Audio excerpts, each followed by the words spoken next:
ধর্মতলে এবার অনশনে আরজি করো। অনশন মঞ্চে যোগ দিলেন অনিকেত মাহাতো। ফলে অনশনকারী জুনিয়র চিকিৎসকদের সংখ্যা বেড়ে হলো 7।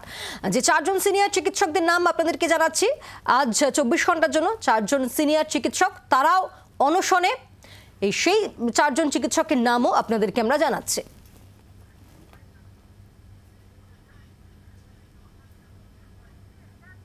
আমরা এখনো মনে করি যে এই যে ঘটনা ঘটেছে এবং এই যে 9 তারিখের ঘটনা তৈরি হয়েছে, সেই ঘটনার জায়গা থেকে কাল আগের দিনের কলেজ কাউন্সিলিং মিটিং এর দিক থেকে আমাদের student West Bengal junior doctors ফ্রন্টের পক্ষ থেকে আমরা সেখানে দেখেছিলাম এবং আমরা শাস্তির দাবি যা রেখেছিলাম সেই দাবি আমরা নিয়ে আসতে পেরেছি।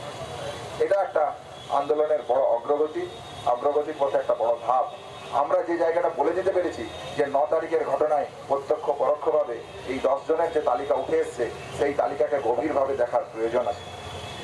আজ দ্বিতীয় দিন এসে আরজিকর মেডিকেল কলেজের পক্ষ থেকে আমি ডাক্তার অনিকেত মাহাতো ওয়েস্ট বেঙ্গল জুনিয়র ডক্টরসের যে 10 দফা দাবি আছে, সেই দাবিকে সামনে রেখে আজ থেকে আমারও অনশনের কর্মসূচি আমি পালন করব।